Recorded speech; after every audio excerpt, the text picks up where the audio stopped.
This Week in Economics on the 21st of May 2018 from WBRN Radio and on the Bostonred Network. This is part of our family, which is increasing, I guess one would say, on the Numbers Man franchise of the Bostonred Network with Bostonred, the political program, and the open source report, which is our technical report. We bring these things together and all about sports, the economics of sports, and I suppose you could say also the socio-economics of sports. Anyway, nonetheless, those are some of the programs and our international program, BR on the World, which appears periodically. During the summer months, we'll be updating these programs and updating our site at Bostonred.org, and you can find all these programs and on the various outlets we're on. iHeartRadio, that's one, Stitcher, the the Android Play part there, and I believe that's also on Google Play. Some of those are there. And on some of the other outlets that are perhaps less known, we are on the Google Plus outlets as WBRN Radio. That is our principal site there. And we're on YouTube as This Week in Economics. And you can always go to our Twitter site, which is Economics 2010, when we originally brought that site on the air as a predecessor to another site, but that is our Twitter site, and our co-sponsor here, Cranston Analytics, that is the Facebook destination. Now we've gotten all that out of the way, let's move on here.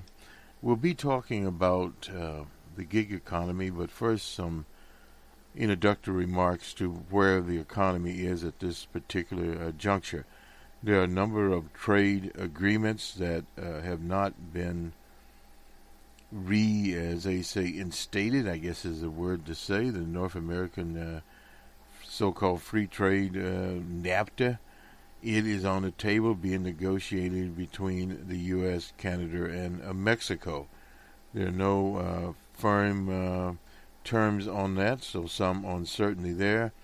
And, of course, there is the new sanction regime out there. There's a number of those, but the one, a trade war with China, and it further complicates things. The Chinese have said that they are reevaluating. They will not levy the duties on what they call sorghum, which grains, and various other machinations across that particular regime there.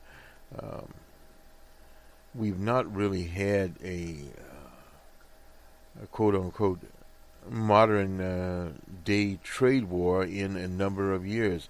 Now, under the administration of G.W. Bush, there were some rumblings of that, but they were fairly tame in their context.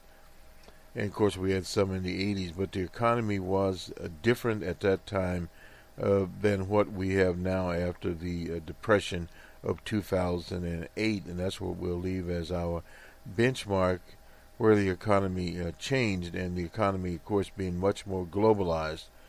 And we also have the sanctions, or possible sanctions against Islamic Republic of Iran.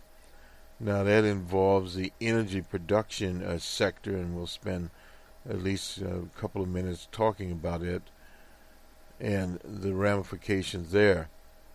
According to our models, we'll see some change in the economy, but when the price of petrol reaches $100, it is now around $85. We'll get those figures from Bloomberg and see exactly where those are in the scheme of things. And it will depend, obviously, on the other signatories to the nuclear agreement. There, the Russian Federation, France, Germany, and the UK, and China. So they will all have a say in that part of it. And looming also with China is 2025. The Chinese have designated that they will take several major sectors of their economy internal. What that basically means, they will use an internal dynamic there to fund those economies, those parts of their economy, I should say, i.e. education, technology, communications. Some of those will go under the banner of self-generated. They have basically 1.2 billion people to work in internal economy. Can be done and reliance on some of the so-called emerging economies, very heavily on the continent of Africa, nations there. They're not the only ones. We noted that a new satellite has emerged or will emerge that will carry internet communications, part of space com, and their partnership with an Israeli company using a basically software from the Boeing's organization. But the takeaway there is that this is a global economy, and you'll see all of these actors, whether it be the SpaceX people, part of Tesla, Elon Musk and company, and these various other actors in there trying to cut deals. Now, where does this leave the U.S. and the U.K.? Well, the U.K. is coming to the realization of what Brexit means to it. That economy is not performing very well, and was not performing very well when they decided they would start this exit from the European Union. So those are some of the things that will weigh heavily on the American economy, because you're talking about, some people are saying, well, an American economy by itself, or American foreign policy, which overlaps. Now you have geopolitical items all mixed in, particularly when you talk about the sanctions involving some of the largest oil reserves around in the Islamic Republic of Iran and Venezuela, which just re-elected their president, Mundros. And it has some of the largest reserves in the world. And will they be in or will they be out? And again, this is sanctions, which we term economic violence, all playing the role. So will the price go up? It's targeted now at least to $100 as the so-called summer driving season here, roughly around $3 a gallon, unit, or what you want to call it, in the U.S. That's pretty much where it is. Much higher on the West Coast, and in the Midwest, $2.90 or something of that nature, and on the East Coast, basically about the same thing in the Northeast, from $2.90 to $3. But you have to get over $3 a gallon or a unit, or whatever you want to call it, to start affecting the discretionary spending of consumers. And now that has also been weakening. We don't have the latest numbers, but it has, the trend is it has been weakening. And in the summer months, what you look at in particular is the month of August. That is historically been a transition month in some sectors, manufacturing. You'll have plants that are being retooled. Not as much now as there used to be, but some are retooling there. People take holidays, so the workers are not at full force. And then we look to where the retail sector will be. Their next big period will be back to school, but back to school is a different concept these days with a lot of online shopping and the number of redundancies in retail trade, and they're going on. Toys R Us, we talked about that last week. 30,000 workers there made unemployed or redundant. And this time around, we'll talk about the gig economy here as we transition around it. And at the same time, bond prices are up. There had been some commentary for long-term investors on the market that they will ride out the storm. But the problem is there's been so much inconsistency even in the market there. And as far as the Fed is concerned, there's still the consensus that there would be 3 more upgrades at probably around 25 basis points for the Fed. And interest rates will gradually go up. So you have all of this going on at once. Energy prices, interest rates, inflation going up there in terms of rents and many, many other things. Let's sort of move off a little bit here. There had been a lot of talk, conversation, particularly on the Dr. Janet Yellen, about diversifying the Fed. Now, this is the Richmond Fed. Extra diversity plus falls short in a job hunt there. This is the Bank of Richmond.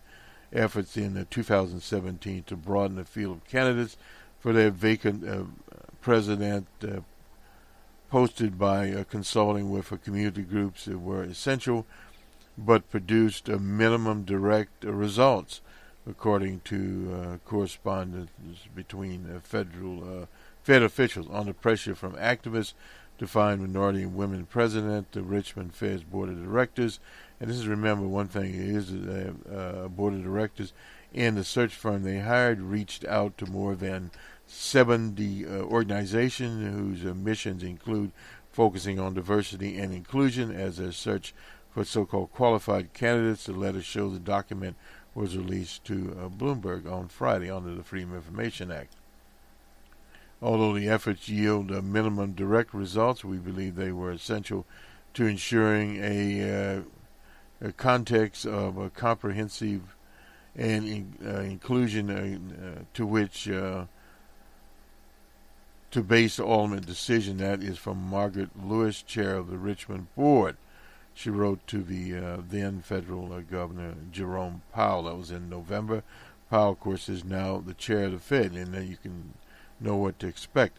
Now, the search firm Hendricks and Struggles interviewed 59 prospects, of which 19 were considered high potential contenders.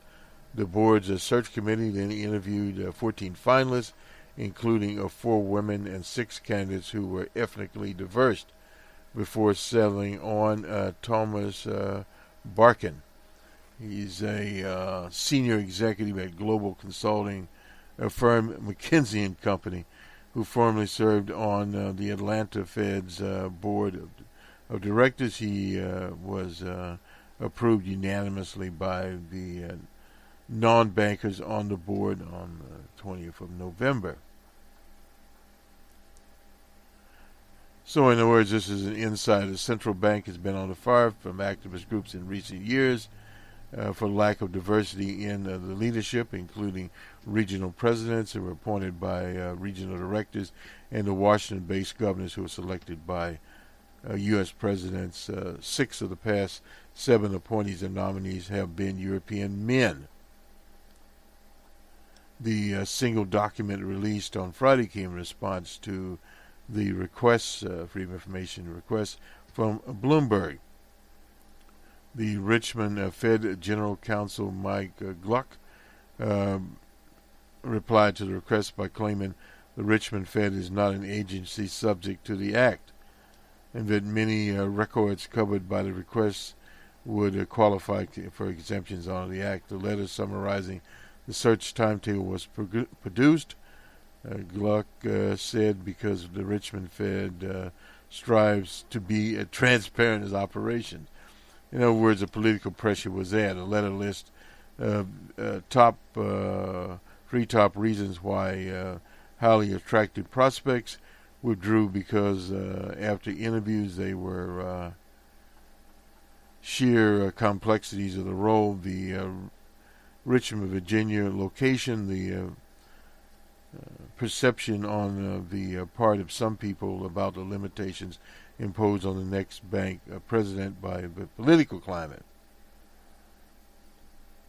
Lewis said she and other directors picked Barkin among several reasons for his outstanding 30-plus year track record of executive leadership, his experience in leading a large staff, his new perspective on a variety of issues relevant to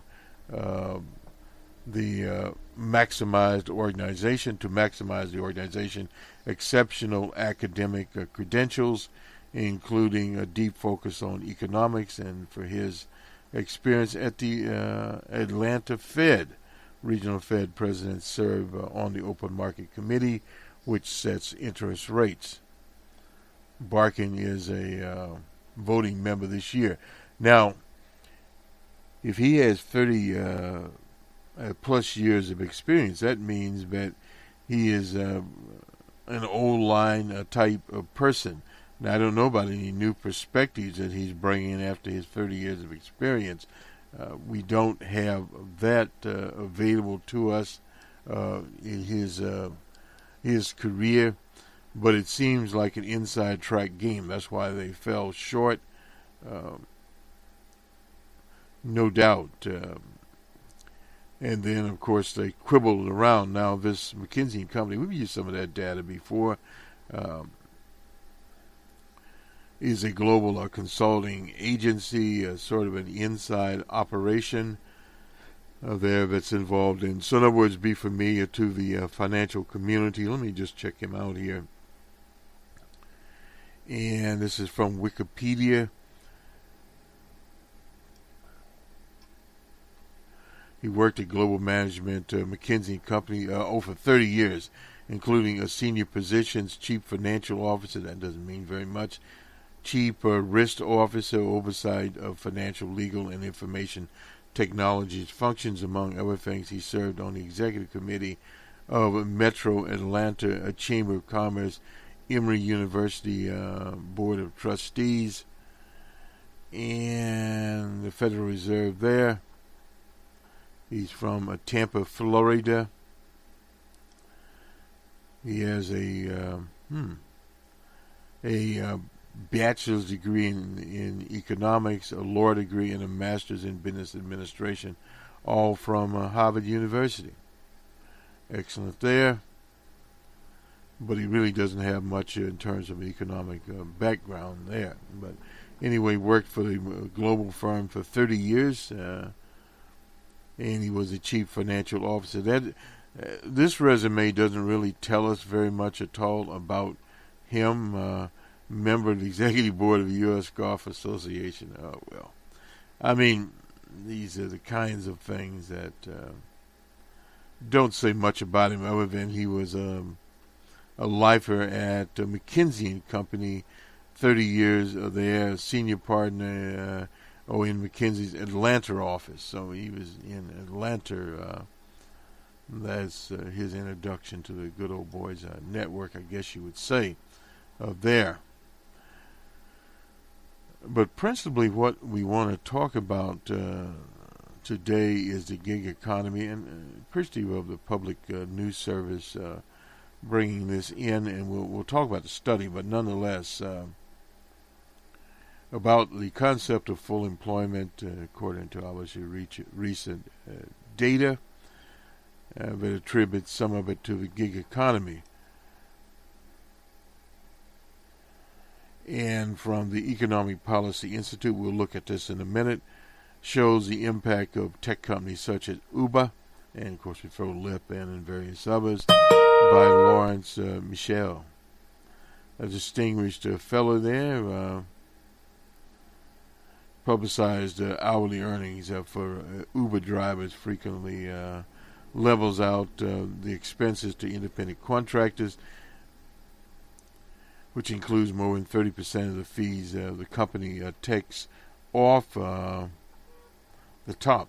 Health insurance premium, significant wear and tear on the vehicles that they have. So the essence of the study here, and of course, again, since they are independent contractors, they pay both sides of FICA and their Medicare. So effectively, they make about $9.21 per hour. Now, an Uber driver generates $25 an hour for passenger fees, but Michel says the company takes $8 of that in front fees, the standard mileage expense for gas and maintenance drivers, another of $5, and after taxes, a bare bone benefit package. The worker walks away with $9. Notice significantly lower than the $32 an hour average that the private sector worker gets, and also below the $15 an hour by service occupation workers. So it is lower. The report also suggests the gig economy may or may not be the future employer. Booth said, we have talked about this because of the move to self-driving cars. Uber, with more than 800,000 drivers in a given year, accounts for as much as two-thirds of the total of the gig economy. But drivers only work 3 months out of the year, 17 hours per week on the average. So you can't have a future of work of things that supplements your main job, he stressed. And let's get to the study here. I think we'll impinge this incidentally. There's been a continuing and strong debate on the size of the gig economy. Excuse me. The pay earned by gig economy workers, especially gig work scope, and pay related to Uber, the leading firm in the gig economy. For example, some pay studies that present measurements of drivers' earnings that do not deduct the Uber commission, or drivers' expenses are costs of benefit Uber drivers must fund on their own. They are classified as contract workers, not employees. Some scopes of studies look at the raw numbers of drivers, but don't account for the fact that most ride-hauling drivers drive far fewer than 40 hours a week and only a few hours a month. This paper seeks to provide clarity by offering a framework for understanding various pay and size concepts and a common terminology. Then, using a newly available administrative data on Uber drivers, it answers two key questions. What's the hourly pay? And we just talked about that, earned by an Uber driver compared to the hourly wage or compensation of a payroll worker, i.e. Driver's net income after accounting for the Uber commissions, fees, vehicle expense, payroll, employee benefits, or interaction of expense and benefits with the tax code. The findings reinforce our skepticism that Uber's and gig work more broadly represent the future of work. Our results indicate that Uber drivers earn lower wages and compensation, and total hours and compensation in the gig economy represent a smaller share of total hours and compensation in the overall economy. Then there has been much hype around Uber and the gig economy, but in the assessment in any conference on the future of work, Uber and the gig economy observes at most a workshop and not preliminary. About our key findings here.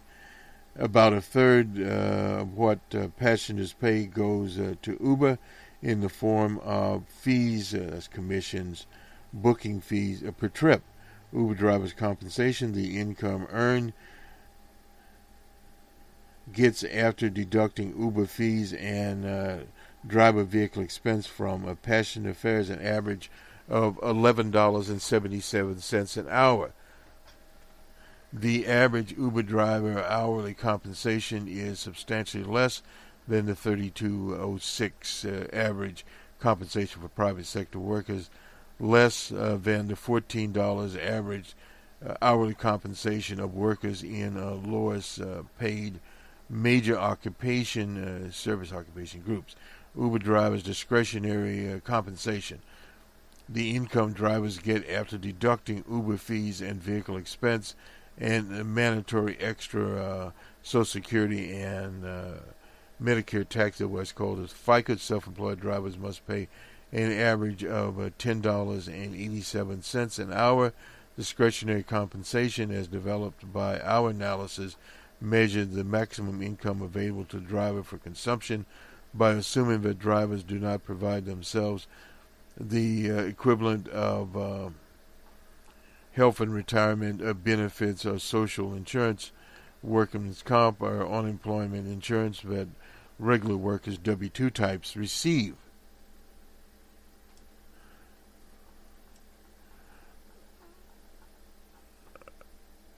The W-2 equivalent hourly is roughly a tenth percent of all wages and salaries, meaning the Uber driver earns less than what 90% of workers earn. The Uber driver's W-2 equivalent hourly wage falls below the mandatory minimum in a majority of hourly Uber markets. 13 of 20 markets, which includes 18 cities, a county, and a state. The Uber drivers no benefits hourly or discretionary compensation. The adjustment for assumptions that Uber drivers pay the extra payroll tax that self-employed workers must pay, but do not provide a standard benefit package for themselves. Now, in larger markets, Chicago, Los Angeles, and New York, Uber and the gig economy both exhibit a clear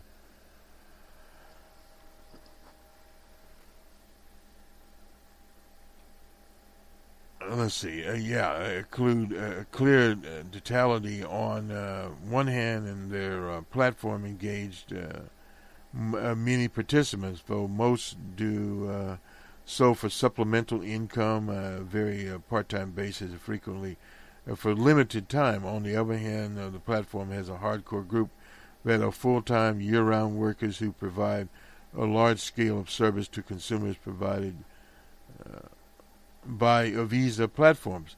When assessing the size of the gig economy, Uber driving, it's necessary to account for this duality of the raw numbers of participants out there, basically. Uber drivers have a high turnover rate. On average, work only a part of the year, an average of 3 months part-time, an average of about 17 hours a week. I interviewed a gentleman that basically the same thing. He worked weekends. His average pay for a weekend was around $200. Now, that was before taxes, and he was a student, so a little different situation. There are about 833,000 Uber drivers participants in a year. One weighs participation by their weeks of work, to their weekly hours. Then Uber drivers amount to about 90,512 full-time equivalency. Uber's two-thirds share on the gig economy. This is according to researcher Seth Harris of Cornell and Alan Kruger of Princeton, find that entering the gig economy, online platform employment accounts for 1/10% of the national full-time equivalent here. Our full-time equivalent employment base estimates the scale of Uber and the gig economy is far lower than the headcount estimate, which does not account for the fact that Uber drivers and other gig workers work a part-time or less than a full year. That's very, very important there. we're getting a little bit of an introduction here. There's been a continuing and strong interest in Uber and its role as an embryonic central player in the overall gig economy. The examination of Uber drivers' pay has recently reemerged due to a new report by MIT's Center for Energy and Environmental Policy, which claims that the Uber drivers' median profit from driving is $3.37 an hour before taxes. 74% drivers earn less than the minimum in their state.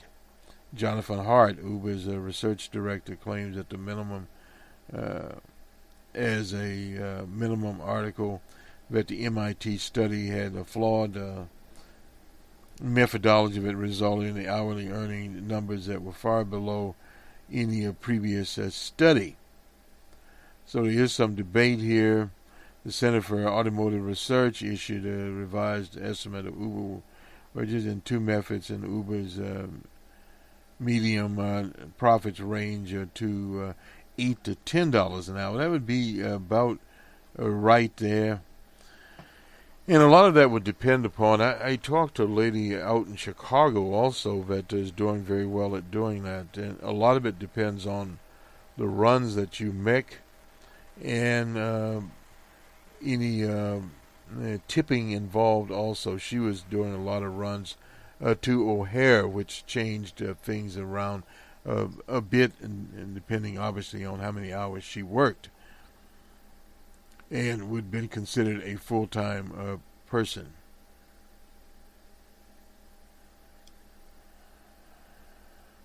What do Uber drivers earn from driving, and how does that company compare with possible alternatives in the labor market? The central question we address in the section of the report. The situation of Uber drivers differs in many dimensions from that of workers in other and more conventional work situations. For example, there are several key differences that arise with the drivers as independent contractors and not W-2 types, no doubt about that. One of the things that is emerging here, we'll have less and less W-2 type workers in the future.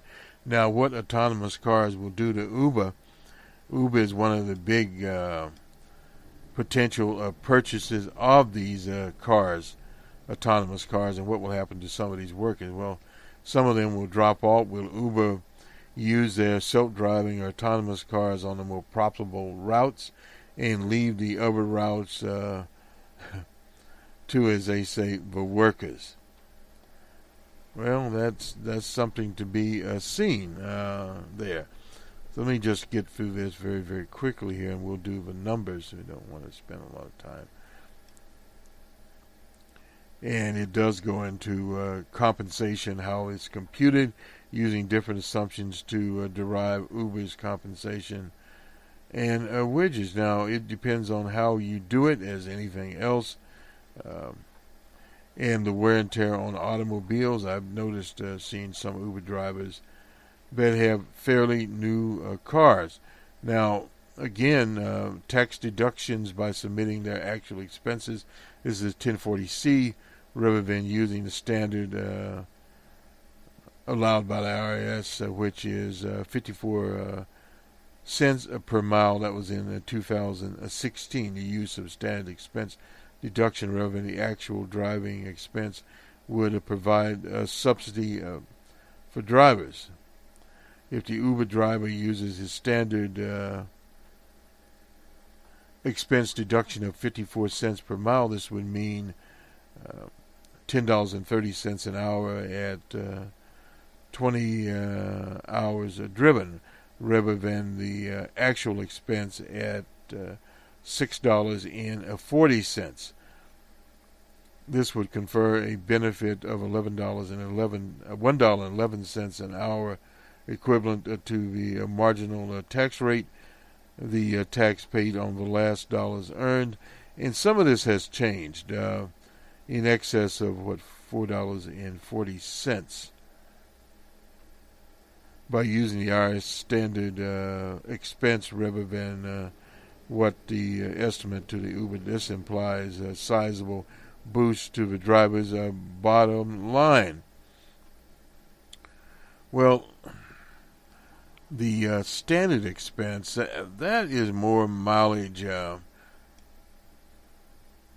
that people drive on the ordinary circumstances, not necessarily with Uber, where you deduct not your driving expense, say, from your domicile to work, but other driving around wherever you're driving to.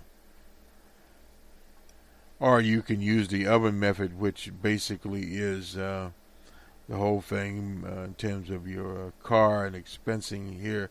A driver needs 90 cents per hour to pay the employer's side of Social Security, Medicare. They're leaving $1.66 or 287 per month. So this is, again, this is some of the schemes there. You're paying for the petrol, you're paying for the hours, and trips per hour. They kind of break this down. I don't know if they have tipping in here or not. Computing the commission, they pretty much, this is a pretty exhaustive study here, and you can peruse it. Now let me go to back to Bloomberg here once again.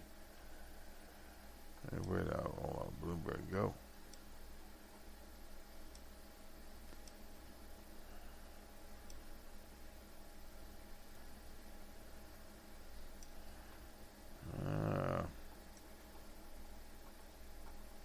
We'll have to go to a different screen here, I assume. Or wait a minute.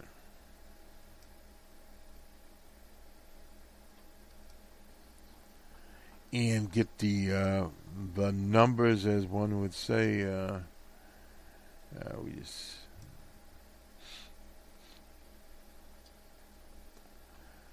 We won't talk about the economic plan. I had previously assumed that we would talk about it, but we won't talk about it today. But what we will talk about is the commodities here. And well, wait a minute. Before we do, let's do the markets first.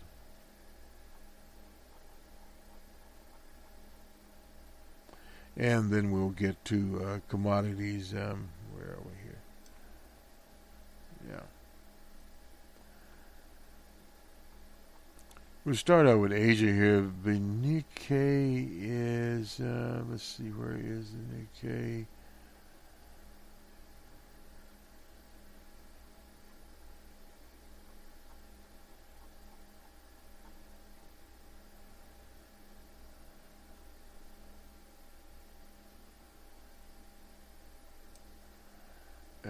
Today,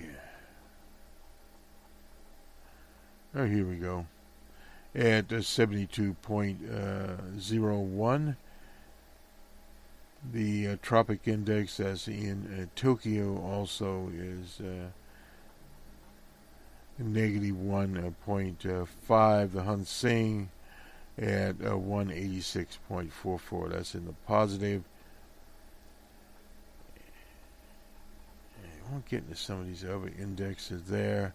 Across Europe, we have the FTSE at 51.17. The DAC at negative 36.89. The CAC, that's in France, at 27.44. And in Spain, negative 8.30.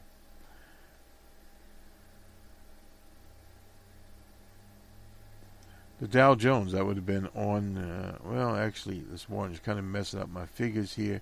Oh, wait a minute, I'm sorry about that. No.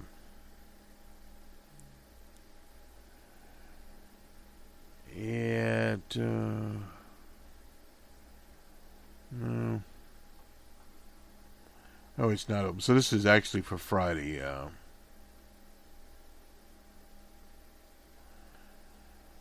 1.32. The NASDAQ at a negative 28.13. And that is where the markets are in the Americas. Let me just look at one other thing here. It's Dow Jones Mini. We don't really want to do that one. So we'll do the commodities now. And oops. The let's do the energy sector here. Brent crude is at $78.35. This is for July contracts. And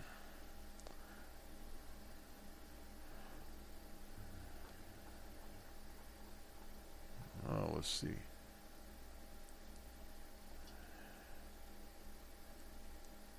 And West Texas Intermediate crude is at $71.39. That's for June 2008 contract. Looking at some of these contracts here.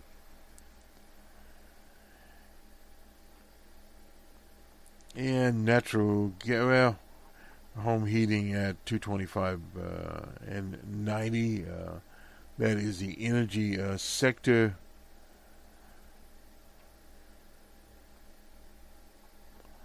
Let's skip around a little bit here. Gold is at $1,284.70. It's a COMEX. The spot on gold at $1,285.34. Silver at $16.40. It's been pretty much hovering there for a long time. Copper is at, copper at $310. Platinum, for those that want to know, $880.25. Well, we'll do wheat at $525.50. That is wheat. Cocoa at $2,673. And we don't see pork bellies here, so, but nonetheless, the Bloomberg Commodity Index, which we've been doing, we used to do this for the BBC. It is at 186.225 is where it is. The change is 0.52 change there, and that is at 7:46 a.m. So we have that where it is moving along, as one would say. So we looked at, I think we did precious metals here, as to where that part of the market is. Let's go to, this is from Reuters, as the headline here. Oil rises as U.S. says trade war with China is on hold. I never heard of anything as screwy as this, but we gave those numbers. The possibility of a trade war with China is on hold after the world's largest economy agreed to drop their tariff threats while they work on various trade agreements. That's very, very strange there. A lot of uncertainty going on around here. The main thing that drives the oil and the equity futures, it does for now in terms of trade wars, put that risk away.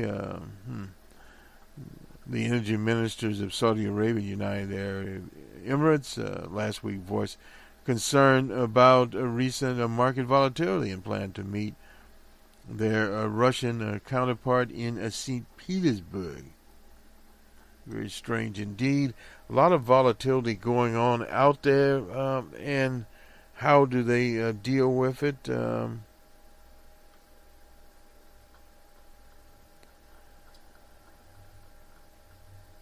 Dudley, he's from BP, said he expects a flood of U.S. shale and a possible reopening of OPEC's taps to cool the market. Now, if this happens, you'll have that $80 situation, and this is one of the tricky things with commodities. He said oil prices falling between $50 and $65 a barrel due to this shale output and OPEC's capacity to boost production. Prices are within sight of less of 2014. Now, there's a lot of things going on here at once. Will the OPECs and the nations and the others actually go to the $50 to $60 a barrel as opposed to $85 or $100 a barrel? Well, a lot of this, shale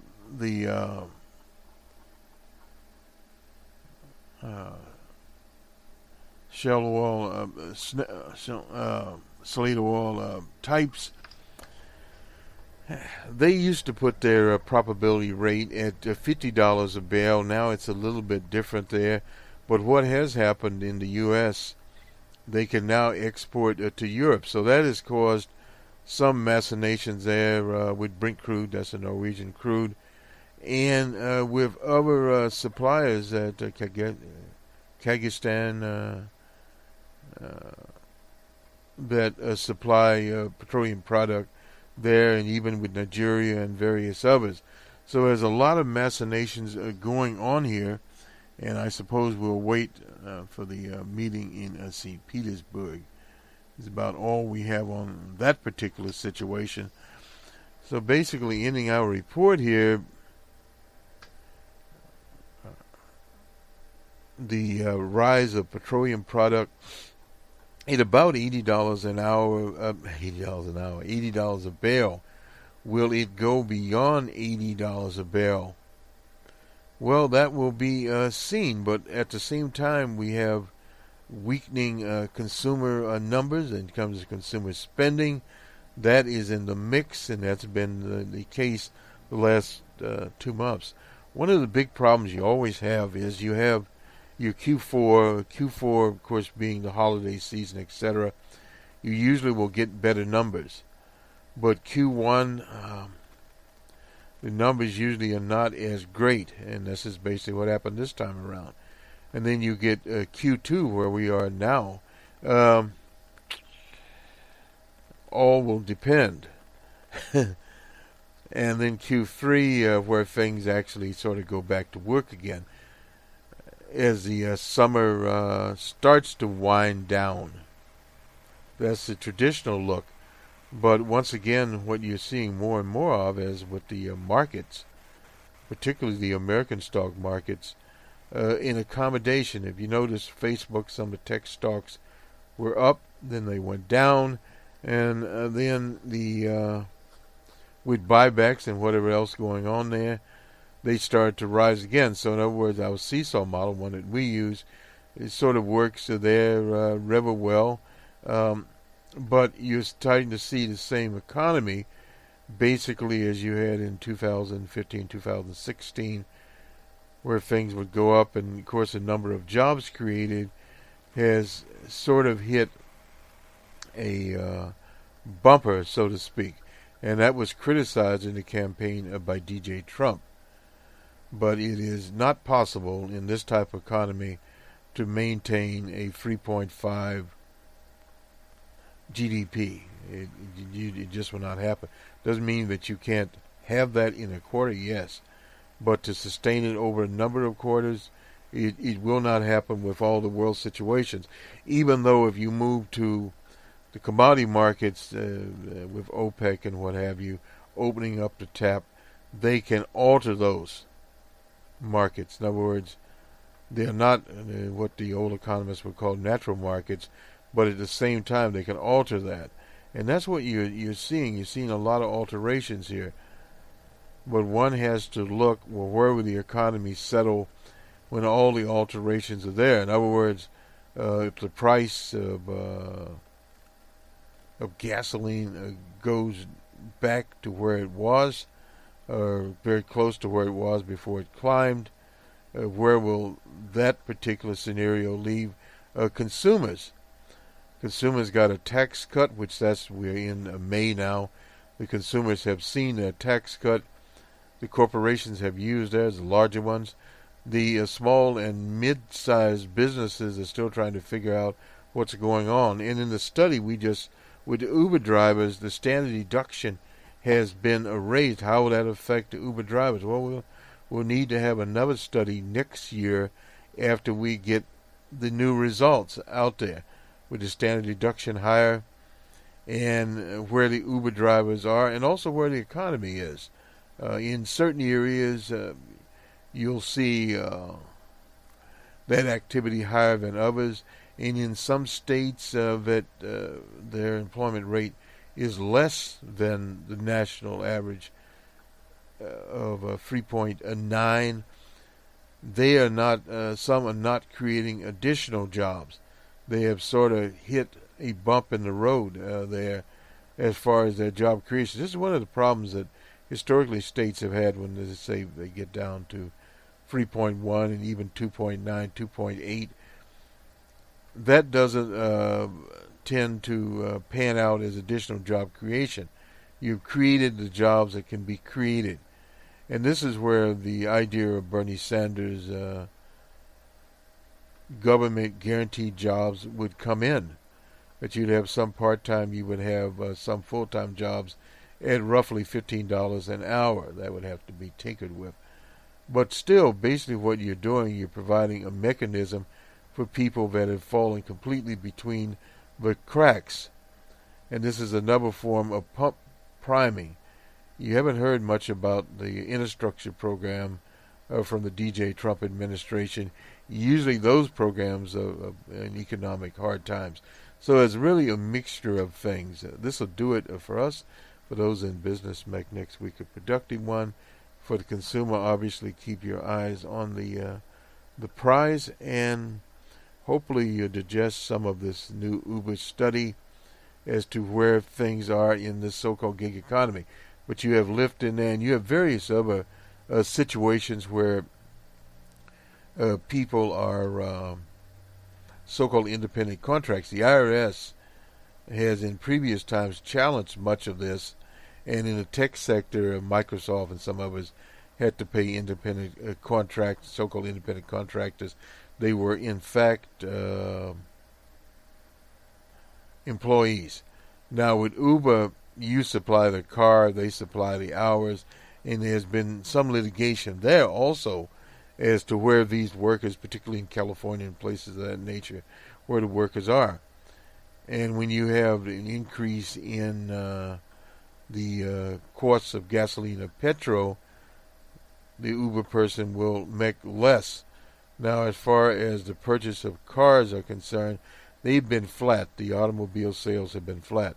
So perhaps some Uber drivers are getting deals on 2018 cars, 2017 cars that have come off the floor wherever, but are low mileage cars. And again, that is a business deduction. So if they're using it in, depending on what they're doing, they would see something going on, a new standard deduction perhaps. And that would be the more that are more full-time oriented. The ones that are just driving 2 or 3 days a week, that would depend obviously on the areas they're in and the activities, customs, etc. of there. Good day.